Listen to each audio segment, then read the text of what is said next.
Hello friends, मैं आपके सामने गौरव मिगलानी। प्लानिंग का हमारा ये वीडियो नंबर 2 है। इससे पहले की वीडियो में हमने क्या देखा था कि प्लानिंग क्या होती है, उसके फीचर्स क्या होते हैं और सिंपल सिंपल से टॉपिक हमने वो भी देखे थे। इसके बाद हम इस टॉपिक में इस वीडियो में हम क्या बात करने जा रहे हैं कि प्लानिंग के एलिमेंट्स क्या होते हैं, कंपोनेंट कह लीजिए या स्कोप ऑफ प्लानिंग का टॉपिक कह लीजिए। इसके बाद हमने देखना है लिमिटेशंस ऑफ प्लानिंग। फिर इसके बाद हम ये देखने वाले हैं कि प्लानिंग की हमको लिमिटेशन से हमको बाहर कैसे निकलना है, ओवरकम कैसे होना है, इन प्रॉब्लम्स का हमने सामना कैसे करना है। तो ये टॉपिक स्टार्ट करने से पहले हम ये दो वर्ड समझ लेते हैं पहले कि स्टैंडिंग और रिपीटेडली यूज्ड प्लान क्या होते हैं। क्योंकि कुछ प्लान ऐसे होते हैं जो हमारे बार बार रिपीट होते रहते हैं और कुछ प्लान ऐसे होते हैं जो हमने एक बार बना दिया, बस उसी के ऊपर हमको आगे काम करना होता है। इसलिए मैंने यहाँ पर दो वर्ड लिखे हैं, स्टैंडिंग और रिपीटेडली यूज्ड प्लान। मतलब कुछ प्लान ऐसे हैं जो हमारे बार बार रिपीट होते रहते हैं, इसलिए हम उन प्लान्स को बोलते हैं स्टैंडिंग प्लान्स। फिर सेकंड जो हमारा पार्ट है वो है सिंगल यूज्ड प्लान। हमने किसी स्पेशल पर्पज के लिए प्लान बनाया, वो काम पूरा हो गया, अगली बार हम फिर से नया प्लान बनाते हैं, उसका मोटिव टारगेट हमारा पूरा हो जाता है। तो हमारे दो प्रकार के टॉपिक हैं यहाँ पे। स्टैंडिंग मतलब एक ही बारी प्लान बनाने की जरूरत है, उसके बाद उसी के ऊपर उसी के अकॉर्डिंग हम काम करते रहते हैं रेगुलर। कुछ प्लान ऐसे हैं जो स्पेशल पर्पज में बनते हैं, पर्पस पूरा होता है, अगली बार फिर से प्लान, फिर पर्पस पूरा, फिर से अगली बार प्लान। तो यहाँ पर इन वर्ड्स के बारे में मैं क्यों बात कर रहा हूँ वो अब हम इसी वीडियो में देखते हैं। तो आपकी बुक में हो सकता है कि ये टॉपिक ऐसा हो सकता है कि ना भी हो, कि एलिमेंट्स क्या होते हैं प्लानिंग के, या कंपोनेंट कह लीजिए, या स्कोप ऑफ प्लानिंग क्या है। सिंपल सी बात, हम यहाँ पर इसी टॉपिक के अंडर में देखने वाले हैं। क्या ऑब्जेक्टिव और स्ट्रेटेजी, हमारी जो ये दोनों जो टॉपिक हैं, ये ना तो स्टैंडिंग प्लान्स में आते हैं और ना ही ये सिंगल यूज प्लान में आते हैं। मैं आपको फिर से बोल रहा हूँ, ये दोनों टॉपिक ना तो स्टैंडिंग प्लान्स में आते हैं ना सिंगल यूज प्लान में आते हैं। ये वाला टॉपिक 3, 4, 5, 6, ये चारों के चारों टॉपिक किसमें आते हैं? स्टैंडिंग के अंदर। मतलब हम एक बार प्लान बनाते हैं, इन्हीं के ऊपर हम बार बार काम करते रहते हैं।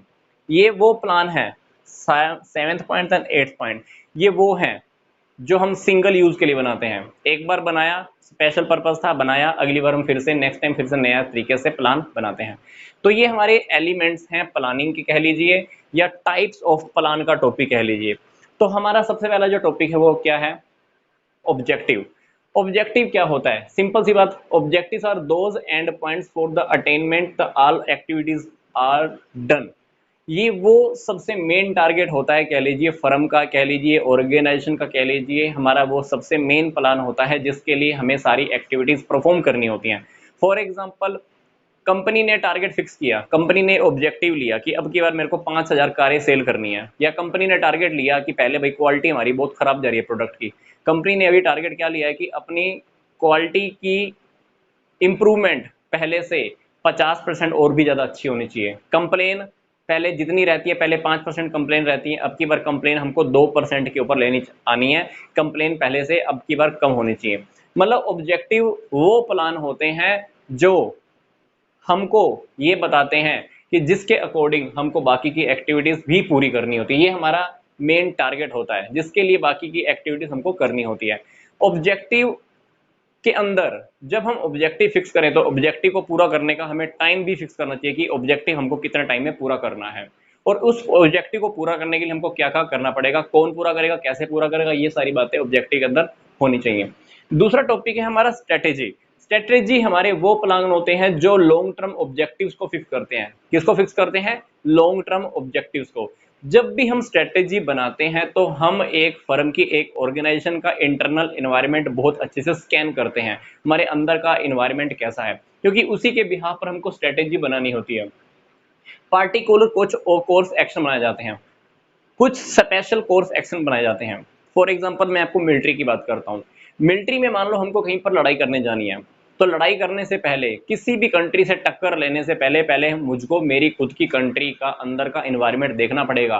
क्या मैं उस कंट्री से लड़ने के लायक भी हूँ या नहीं हूँ, क्या मेरे पास इतना कैपेसिटी कैपेबिलिटी है, क्या मैं लड़ पाऊंगा कि नहीं लड़ पाऊंगा। तो स्ट्रेटेजी क्या है? स्ट्रेटेजी वो है जो लॉन्ग टर्म ऑब्जेक्टिव के लिए होता है, पर उससे पहले हम क्या करते हैं, एक फर्म का इंटरनल जो इन्वायरमेंट होता है हम उसको अच्छे से स्कैन करते हैं।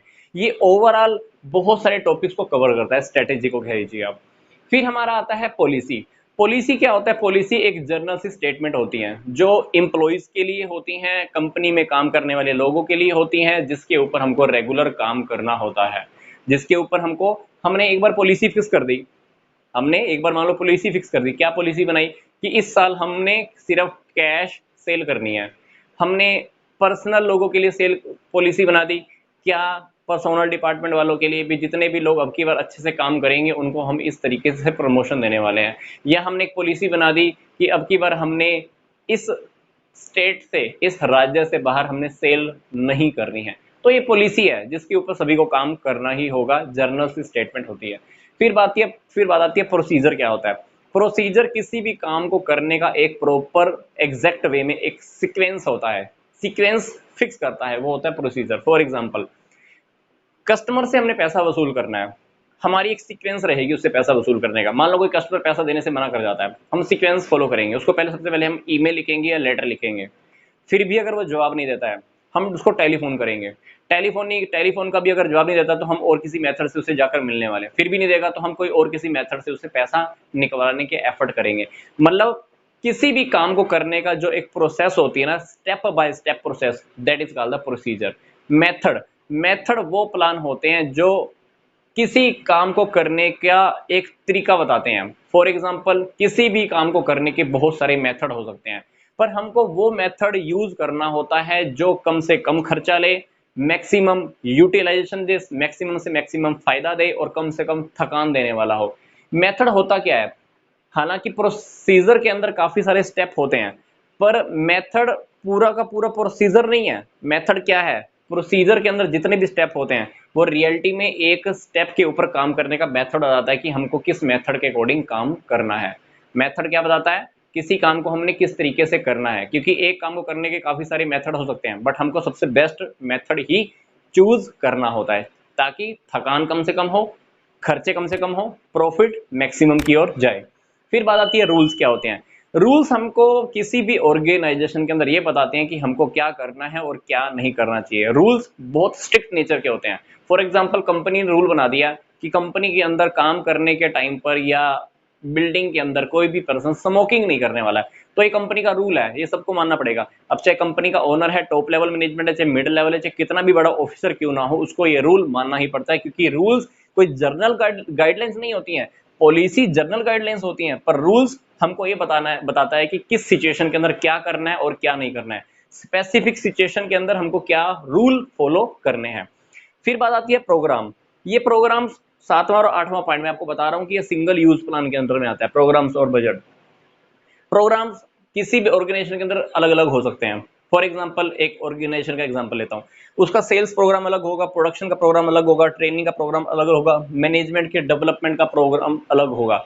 तो प्रोग्राम, सिंपल सी बात होती है, किसी काम को करने का एक स्पेशल प्रोग्राम फिक्स किया जाता है। फॉर एग्जांपल, मैंने सेल करनी है, तो सेल करने के लिए एक प्रोग्राम मेरे को प्रोडक्शन का भी बनाना पड़ेगा, परचेज करने का प्रोग्राम बनाना पड़ेगा, है ना, फाइनेंस के लिए प्रोग्राम बनाना पड़ेगा। तो ये सारे प्रोग्राम आपस में इंटर रिलेटेड होते हैं। एक बार जब वो टारगेट पूरा हो गया, सेल मेरी हो गई, उससे रिलेटेड जितने भी प्रोग्राम मेरे बने थे वो भी पूरे हो जाएंगे। फिर हम नेक्स्ट किसी टारगेट के लिए फिर अगली बार फिर से वो एक नेक्स्ट वाला हम प्रोग्राम बनाते हैं। तो मतलब प्रोग्राम हमको बार बार बनाने पड़ते हैं, हर टारगेट के लिए एक नया प्रोग्राम। इसी तरह से बजट क्या होता है? बजट एक न्यूमेरिकल टर्म्स के अंदर डिजायर रिजल्ट्स को पाने के लिए एक टारगेट हम फिक्स करते हैं। बजट रियलिटी में प्लानिंग और कंट्रोलिंग दोनों से रिलेटेड होता है। जब आप बजट को बनाते हो, बजट के अंदर क्या होता है? कितना एक्सपेंस होगा, कितनी इनकम होने वाली है, आपका फ्यूचर में कितना रॉ मटेरियल यूज होगा, कितनी लेबर चाहिए, ये सारा बजट के अंदर होता है। एक ऑर्गेनाइजेशन की हम बात कर रहे हैं। बजट जब आप बनाते हो तब वो प्लानिंग के अंडर में आता है। जब आप काम करना शुरू करते हो, that is controlling of A budget. क्योंकि आप बजट के ऊपर जब काम करना स्टार्ट करते हो तो समझ लो कि आप पीछे की ओर देखकर फिर आगे काम कर रहे हो। तब हम स्टैंडर्ड के अकॉर्डिंग ये भी कंपैरिजन करते हैं कि हमारा बजट के अकॉर्डिंग काम हो रहा है कि नहीं हो रहा है, तब वो बजट हमारा कंट्रोलिंग के अंडर में आ जाता है। ये हमारा टॉपिक कंप्लीट हुआ टाइप्स ऑफ प्लान, या कह लीजिए components, elements, scope of planning, या इस टॉपिक के अंडर में आप इस टॉपिक को डाल लीजिए, बात एक ही है, आप अपनी बुक के अकॉर्डिंग देख लीजिएगा। क्योंकि एग्जाम में ये क्वेश्चन किसी भी वे में आ सकता है। अब बात आती है कि प्लानिंग की क्या लिमिटेशंस होती हैं, प्लानिंग की क्या कमियां हैं। सिंपल सी बात मैं आपको फिर से बता रहा हूँ, प्लानिंग हम फ्यूचर के लिए करते हैं और फ्यूचर कभी भी आप प्रेडिक्ट नहीं कर सकते, भविष्यवाणी नहीं कर सकते हो। तो पहली बात, अनरिलायबल फोरकास्टिंग। प्लानिंग जब भी हम करते हैं तो भविष्य के ऊपर हम हमेशा विश्वास नहीं कर सकते, क्योंकि भविष्य कभी भी कुछ भी किसी भी तरीके से बदल सकता है। आपने आज प्लानिंग की मान लो कि हमने सेल करनी है, हो सकता है कल की डेट में कुछ भी हो जाए। मार्च में बहुत सारे स्कूल्स ने, कॉलेजेस ने प्लानिंग किया था, हम अप्रैल में ये करेंगे, मई में ये करेंगे, जून में ये प्रोग्राम करेंगे। ये प्लानिंग सबने प्लानिंग की थी मार्च के अंदर, बहुत अच्छे से प्लानिंग की। क्या हुआ? लॉकडाउन हुआ कोरोना वायरस की वजह से, सब की सब प्लानिंग फेल हो गई। तो कहीं ना कहीं प्लानिंग जो हमारी होती है वो अनरिलायबल फोरकास्टिंग होती है, उसके ऊपर हम विश्वास नहीं कर सकते हैं। दूसरी बात, रिस्ट्रिक्शन ऑन क्रिएटिविटी। प्लानिंग के अंदर हम पहले से ही फिक्स कर देते हैं किसने क्या करना है और किसने क्या नहीं करना है। कभी कभी ये लोगों की सोचने की, समझने की और काम करने की क्षमता को खत्म कर देता है और लोगों के अंदर से क्रिएटिविटी ही नहीं निकल कर आती है, क्योंकि उनको ये लगता है कि भाई पहले से मुझे पता है कि क्या करना है, इसलिए वो बंदा वैसे ही काम करता रहता है, क्रिएटिविटी बिल्कुल खत्म हो जाती है। तीसरी बात आती है, फ्लेक्सिबिलिटी नहीं रहती है। प्लानिंग कभी कभी अब जब करते हो ना, तो प्लानिंग को चेंज करना बहुत मुश्किल होता है और लगभग सभी लोग वैसे ही काम करना स्टार्ट कर देते हैं और फ्लेक्सिबिलिटी नहीं रहती है, क्योंकि हम कभी कभी जो प्लान फिक्स करते हैं वो चेंज करना भी बहुत मुश्किल हो जाता है, एक्सपेंसिव होता है। प्लानिंग करने के टाइम में बहुत सारा खर्चा आता है, क्योंकि कभी कभी अगर मैं कंपनी की बात करूं, कंपनी में प्लानिंग किस वे में होती है? प्रमोशन स्टेज से होती है। प्रमोशन के अंदर प्रमोटर लोग होते हैं, जब कंपनी के बारे में सोचते हैं, कंपनी कैसे बनेगी, कंपनी के अंदर कैसे पैसा आएगा, तो वहां पर वो खर्चा बहुत ज्यादा होता है। पांचवा है बेस्ट ऑल्टरनेटिव, को चूज करना बहुत मुश्किल है। प्लानिंग के अंदर आप कर रहे हो प्लानिंग, ठीक है, तो बट सबसे बेस्ट है, बेस्ट ऑल्टरनेटिव को चूज करना सबसे मुश्किल काम होता है। छठी बात आती है effective by the external environment. Planning आपने एक ऑर्गेनाइजेशन का इंटरनल इन्वायरमेंट देख के तो कर लिया, पर प्लानिंग आपने की तो फ्यूचर के बाहर के इन्वायरमेंट की वजह से आपकी प्लानिंग फेल भी हो सकती है, क्योंकि बाहर क्या है, गवर्नमेंट बदल सकती है, बाहर क्या है, फैशन में चेंज हो सकता है, बाहर क्या है, टेक्नोलॉजी में चेंज हो सकता है, तो उसकी वजह से आपकी प्लानिंग इफेक्ट हो जाती है, आप फेल भी हो सकते हो। साथ ही बात आती है एडिकेट मेंटल एबिलिटी। जिस भी पर्सन ने प्लानिंग करनी है उसको अच्छी मेंटल एबिलिटी होनी चाहिए, सोचने की, समझने की, काम करने की क्षमता उसके अंदर होनी चाहिए। ब्लूप्रिंट रेडी करना उसको अच्छे से आना चाहिए, आसपास की सारी इंफॉर्मेशन उसके पास होनी चाहिए, तभी वो अच्छे से प्लानिंग कर सकता है। आठवीं बात आती है protest of change in plan. Plan आपने बना लिया, कल की डेट पे मान लो आपको प्लान चेंज करना पड़ता है, तो आपकी ऑर्गेनाइजेशन के लोग कभी कभी उस चेंज होने वाले प्लान का विरोध करते हैं, क्योंकि इंसान का स्वभाव है, जब भी कुछ परिवर्तन आता है तो परिवर्तन का इंसान क्या करता है, विरोध करता है। इसलिए प्लानिंग के अंदर जब भी चेंज करने की जरूरत पड़ती है उसका हम विरोध करते हैं। तो अब बात आती है कि इस प्लानिंग की जो लिमिटेशन है इससे हम बाहर कैसे निकलें। तो बाहर कैसे निकलने का पहला तरीका तो है कि जब भी हमने कोई डाटा कलेक्ट करना है, वो डाटा हमारा प्रॉपर कहीं ना कहीं अच्छे रिसोर्सेज से, कहीं से प्रॉपर यूज, अच्छी जगह से कलेक्ट होना चाहिए, ताकि हम अच्छे से उसके अकॉर्डिंग काम कर सकें। एडिकेट रिसोर्स हमारे पास होना चाहिए जहां से अपने को डाटा कलेक्ट करना है। दूसरी बात, आपको फॉलो करना पड़ेगा एमबीओ, मैनेजमेंट बाय ऑब्जेक्टिव। जब भी आपने प्लानिंग फिक्स की, प्लानिंग के बारे में आप अपने कर्मचारियों को, नीचे वाले डिपार्टमेंट को, सबको बता दो कि हमारी कंपनी का टारगेट ये है, हमारे ऑर्गेनाइजेशन का टारगेट ये है। उनको बता देने से क्या होगा, उनको लगेगा कि मेरी कंपनी मुझे अपना समझती है, वो हर काम में इन्वॉल्व हो जाएंगे, मेंटली प्रिपेयर हो जाएंगे, हर काम को अपना समझ के करना शुरू करते हैं। तो इसको बोलते हैं मैनेजमेंट बाय ऑब्जेक्टिव, सभी को इन्वॉल्व करना स्टार्ट करो। तीसरी बात आती है कि हमको जो भी डिसीजन लेने होते हैं बहुत केयरफुल लेने होते हैं, केयरफुल डिसीजन लेते हैं। फिर होती है कि हमको प्लानिंग करते हुए क्या करना है, एक्सपर्ट की हेल्प लेनी चाहिए, क्योंकि हम कभी कभी सोचते हैं कि मैं ये सारी प्लानिंग कर लूँ, और हम फेल भी हो जाते हैं। हमको एक्सपर्ट की हेल्प ले लेनी चाहिए। फिर बात आती है कि हमको क्या करना चाहिए, एक्सटर्नल इन्वायरमेंट को बहुत अच्छे से स्टडी कर लेना चाहिए। एक्सटर्नल इन्वायरमेंट को क्या करना चाहिए, अच्छी तरह से स्टडी कर लेना चाहिए। प्लानिंग सिंपल बनानी चाहिए और बिल्कुल क्लैरिफाइड वे में होनी चाहिए। जो भी अपने प्लानिंग की है, चाहे रिटर्न में की है, हर किसी को पता होना चाहिए, हर किसी की समझ में आ जानी चाहिए। हर वो व्यक्ति जो आपकी कंपनी में काम करता है, हर किसी को उसके बारे में बिल्कुल क्लियर कट होना चाहिए कि हमने काम करना क्या है। तो बिल्कुल क्लैरिफाई वे में होना चाहिए। जो भी आप प्लानिंग करो उसके ऊपर वो लोग ट्रस्ट कर पाए, जो भी प्लानिंग आप करो वो काम पूरा होने लायक भी होना चाहिए। ऐसा नहीं है कि कुछ भी उठा के प्लान कर लिया, पता चला कि आपकी लिमिटेशन के अंदर ही नहीं है। हमने प्लानिंग कर ली कि हमने 20 करोड़ की सेल करनी है, पता चला कि हमारे पास पैसा ही 5 करोड़ है, तो आप कहाँ से सेल कर पाओगे। तो आपको प्लानिंग करने से, अच्छी तरीके से प्लानिंग कैसे करनी है, तो ये टॉपिक भी मैंने आपको बता दिया है। तो इस वीडियो में हमने क्या देखा है, टाइप्स ऑफ प्लान क्या होता है, देन लिमिटेशंस, और इस लिमिटेशन से हमने बाहर कैसे निकलना है। तो इस वीडियो के साथ हमारा ये प्लानिंग का चैप्टर कंप्लीट हो चुका है। तो नेक्स्ट वीडियो में हम फिर से मिलेंगे। तो यहाँ तक का वीडियो देखने के लिए आपका धन्यवाद।